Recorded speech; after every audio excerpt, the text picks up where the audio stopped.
남가주 새누리 성도 여러분, 주 안에서 평안하셨습니까? 하나님 은혜 가운데에 평강 가운데 잘 지내신 줄 믿습니다.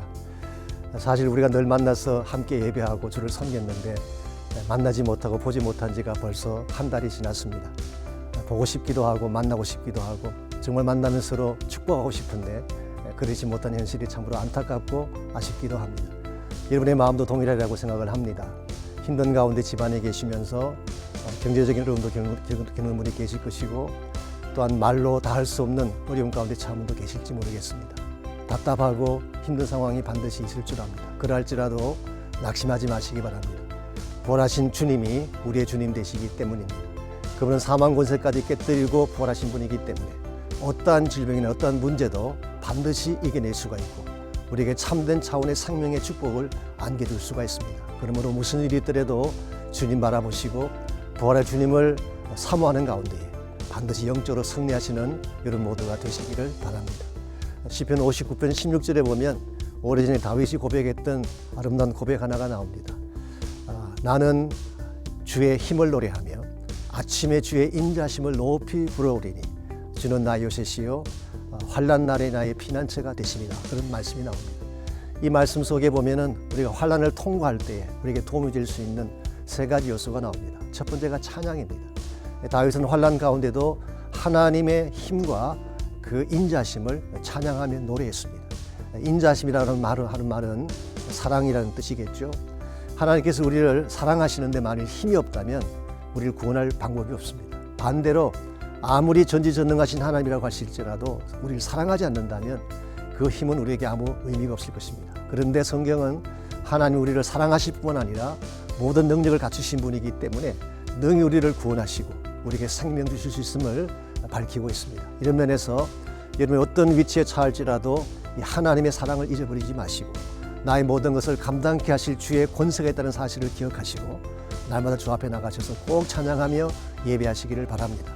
비록 교회에서 함께 모이지는 못하지만 각 처소에서 예배에 성공하는 여러분 꼭 되시기를 주의 이름으로 축원합니다. 두 번째 단어가 소망이라는 표현입니다. 다윗은 아침에 주의 인자심을 노래 부른다 그렇게 고백했습니다. 그 말의 의미는 이미 밤이 지나갔다는 뜻이겠죠. 우리 인생에는 항상 밤이 있습니다. 고난의 밤이 있고 질병의 고통의 밤이 있죠. 그러나 밤이 지나가면 반드시 아침이 오는 것처럼 우리 인생도 고난이 있지만 하나님이 예배하신 축복의 새날이 있다는 것입니다. 언젠가 설교 중에 말씀드린 적이 있지만 새벽은 우리를 속이지 않습니다. 칠흑 같은 밤이 찾아와도 반드시 새벽은 찾아오는 것처럼 주님의 역사하심도 동일하게 우리에게 일어날 수가 있습니다. 예수님께서 정말 무덤을 깨뜨리고 새벽에 부활하신 것처럼 새벽에 하나님 되신 그분이 여러분 인생 속에 찾아오신다면 모든 고난의 밤이 끝나게 되고 축복의 새 아침이 반드시 찾아오게 될 줄 믿습니다. 일본의 작가 중에 미우라 아야코라고 하는 유명한 작가가 있습니다. 빙쯤이라는 책을 써서 유명하신 분이시죠. 그분이 사실은 13년 동안 질병을 앓으면서 일어서지도 못하고 앉지도 못하고 정말 폐인 같은 삶을 살았습니다. 미래도 보이지 않고 희망도 보이지 않기 때문에 몇 번을 생을 포기하려고 했지만 그때마다 그에게 힘을 주신 어머니의 말씀이 있었어요. 어머니 이렇게 말씀하셨습니다. 아야코야, 아무리 터널이 깊고 길어도 반드시 끝이 있는 법이란다. 이 한마디 말씀이 그에게 희망을 주었고 다시 일어나서 훌륭한 작가가 된 것입니다. 코로나 바이러스가 창궐하는 것처럼 보이지만 반드시 종식될 날이 있고 끝이 있는 것입니다. 그러므로 이 새벽에 주님, 부활의 주님을 바라보시는 가운데 위로받고 소망 가지시기를 바랍니다. 세 번째 중요한 단어가 평강입니다. 주님은 나의 요새가 되시고 피난날, 환난 날이 나의 피난처가 되신다. 그 말의 뜻이 무엇이겠습니까? 아무리 어려움이 찾아와도 나를 보호해 줄 자가 있다는 것이죠. 나를 안전하게 지켜줄 자가 있다는 것입니다. 그분이 바로 우리 하나님 되십니다. 하나님 안에는 평강이 있습니다. 아무리 세상이 소요치고 요동을 쳐도 하나님 안에 들어가게 되면 고요한 평안이 있는 것입니다.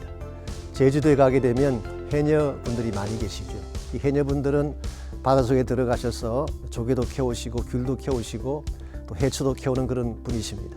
그런데 이 해녀분들은 날씨가 좋을 때만 바다에 들어가시는 것이 아니라 풍랑이 일고 파도가 치는 날에도 바닷속에 들어간다고 합니다. 누군가가 물었습니다. 당신은 그 파도가 무섭지 않습니까? 물었을 때 해녀가 이렇게 답을 했다고 합니다. 표면을 보게 되면 파도가 치는 것 같고 요동치는 것 같지만 정작 바닷속에 들어가게 되면 고요한 평안이 바닷속에 있습니다.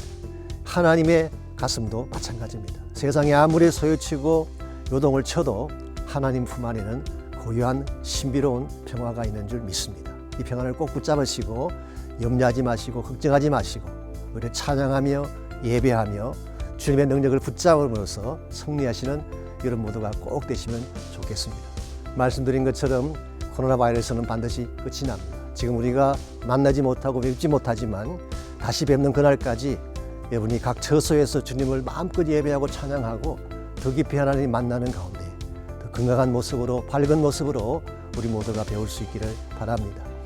요한복음 20장에 보게 되면 예수님께서 부활하셨을 때에 부활한 그 첫날 밤 제자들이 모인 곳에 나타나셔서 던진 제일 첫 마디가 무엇인지 아십니까?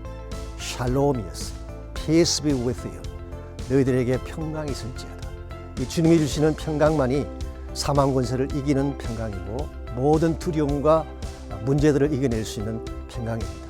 여러분의 심령 가운데, 여러분의 가정 속에, 여러분의 모든 삶의 터전 속에 이 샬롬의 축복이 함께 하셔서 안전하고 건강하고 또 기쁨 가운데 승리하시는 여러분 모두가 되시기를 주의 이름으로 축원합니다. 우리 다시 만날 때까지 건강하시고 모두 승리하시기 바랍니다. 샬롬.